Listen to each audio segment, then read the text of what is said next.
Alright, gonna hit you with a real quick, nice little stock market weekly recap. Talk about what happened this past week in the market. It was an interesting one. Definitely a very up and down, just weird kind of week. Finished on a weak note on Friday here. So we finished Dow Jones was down 0.22%.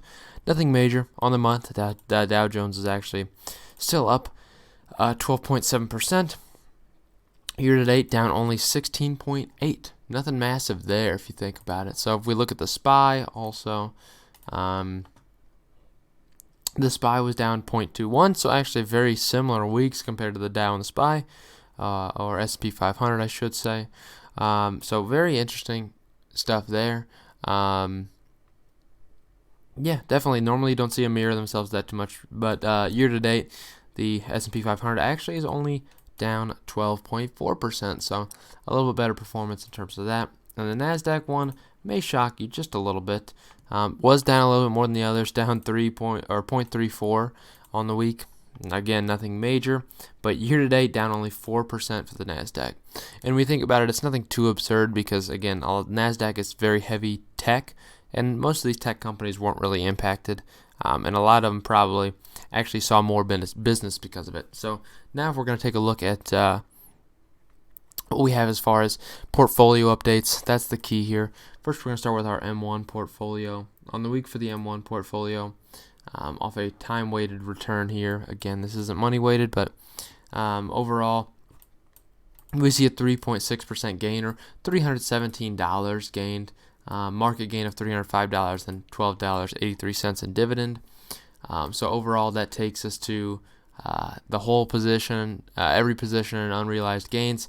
Actually down 6.8 on this portfolio still, because I started it in mid-2018, so we haven't fully recovered from that, unfortunately. So we're trying to get there, but some of my stocks have been hit pretty darn hard. So nothing too crazy though. So yeah, that's my M1 portfolio. Then if we look at the Robinhood portfolio, I will say with the M1 portfolio, we made one adjustment, okay? If we scroll down here, you'll see a new stock actually added to the portfolio, Qualcomm. I have Qualcomm as 2% of the portfolio, and we also got rid of HPQ on this. So I sold out of my HPQ position. I was down on it. It was only 1% to begin with, so it wasn't major, but we got rid of HP and added Qualcomm.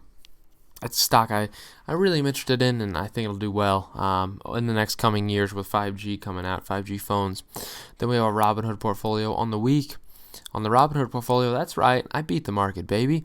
Up 2.61% on the week, or the equivalent of $350. Pretty massive. I love to see that. A market beat. Oh, makes me happy. It makes me happy. On the month, up 18.2%. Portfolio is doing well right now on the month, so all-time brings us to 4.6% up. Still don't like that, but you know, this portfolio was started back in 2017 in July, so nothing too major. Just that's going to be an ugly scar in this portfolio for quite a while, just as you have your ugly scars everywhere, you know.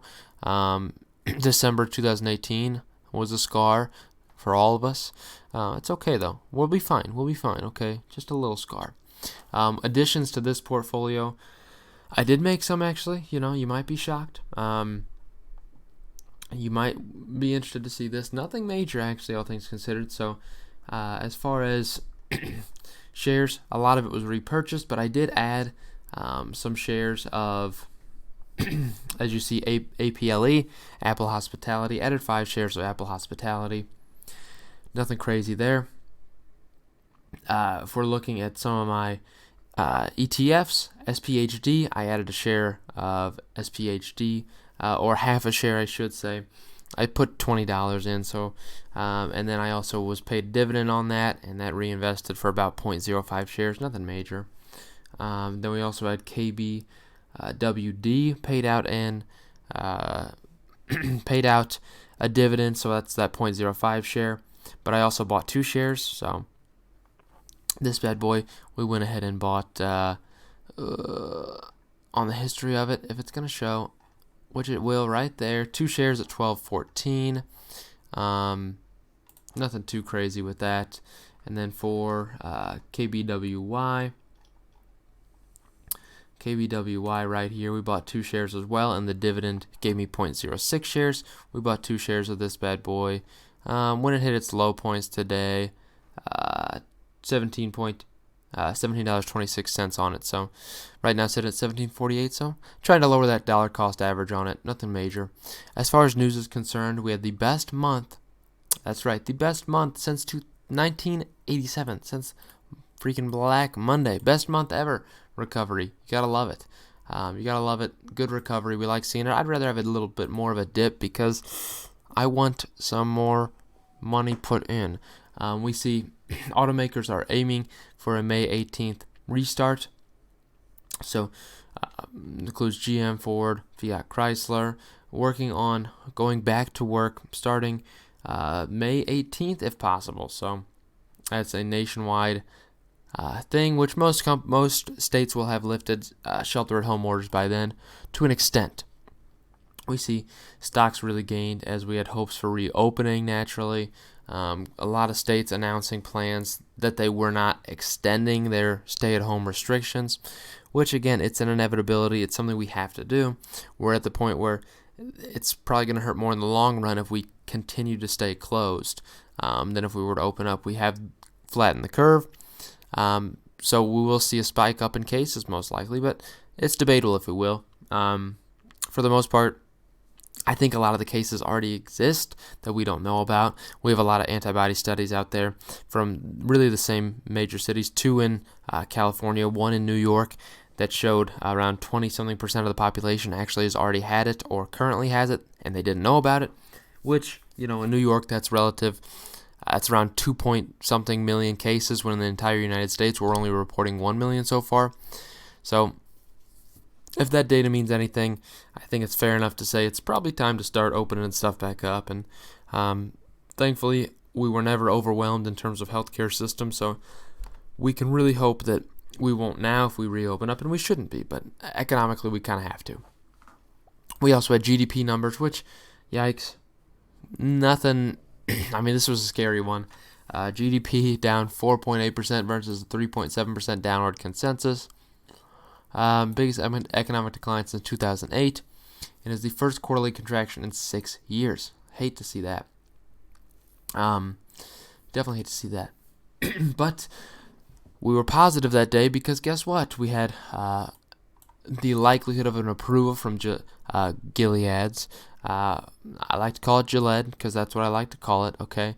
Gilead's remdesivir has shown positive results in 2 studies that show that they shorten the time that people were sick with this illness. And this very contrary to the report from China and the World Health Organization, which was a complete scam that said that this drug was not successful at all.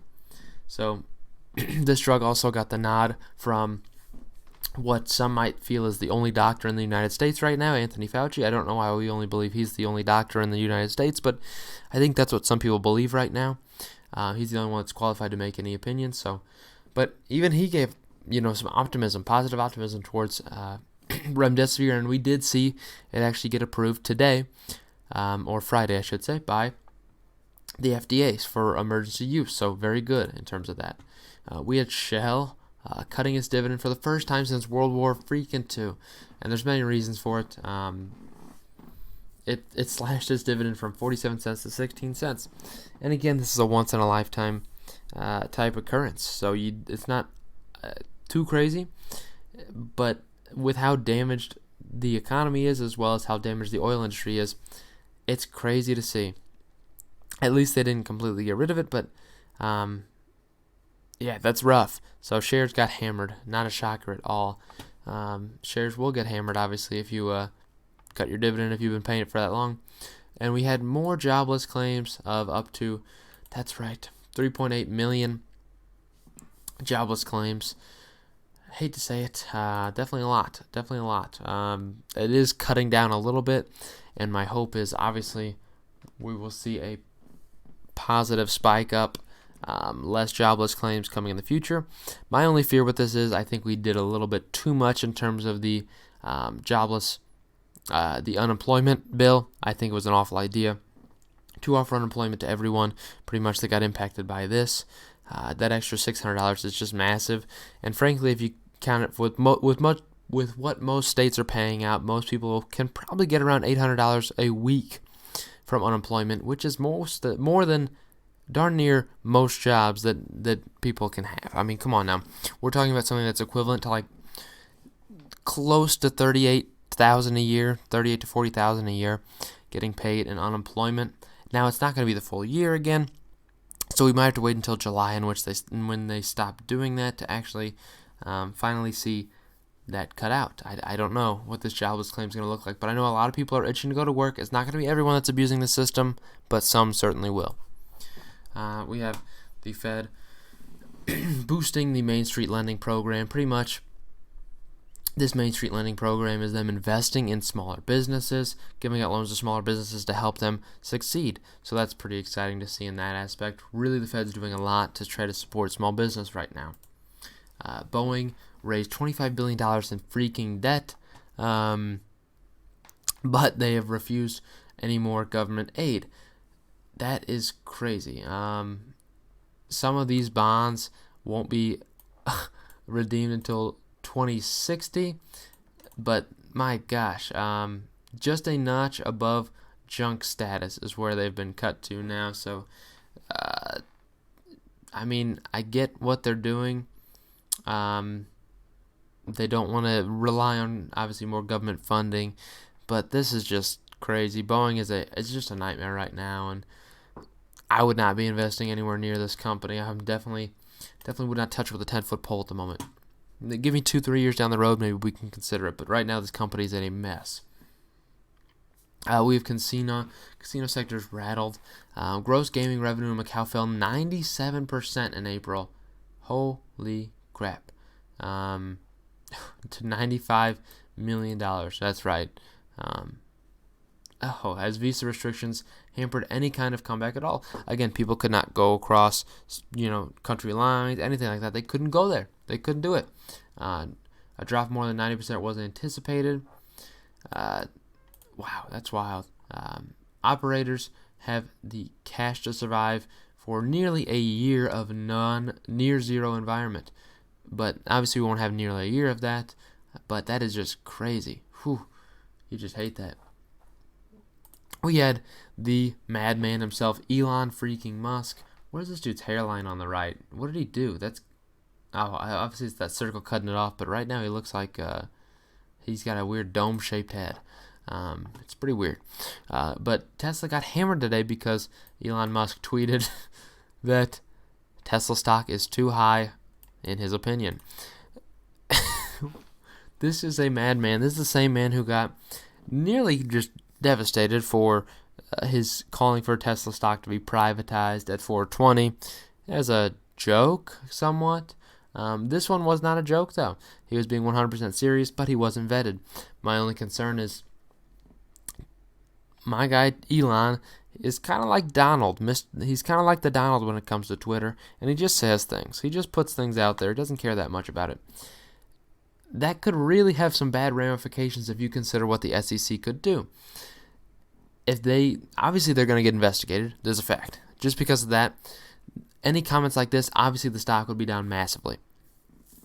So the SEC is probably going to investigate to see if Elon had any short options or if anyone inside the company had any short options that he was working with, because they have to. That's just what they have to do. They have to investigate that. It's just crazy stuff. And we also see mid-high profile ad challenges. Facebook may lose a key seal of approval that reassures advertisers on spending effectiveness. The Media Rating Council, the media industry's watchdog on measurement, says Facebook could lose accreditation because of deficiencies in its reports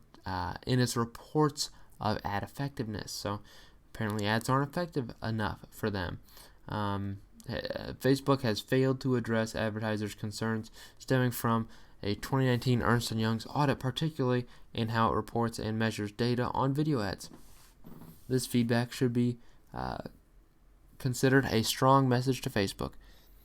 Again, I mean, I don't know necessarily what that's going to equal. I don't think it's really going to amount to much, but Facebook just has a lot of negativity around it, because why doesn't it? But it's bad. That bad boy was still up. That's all I'm saying. That's really it for this weekly update. Hope you enjoyed.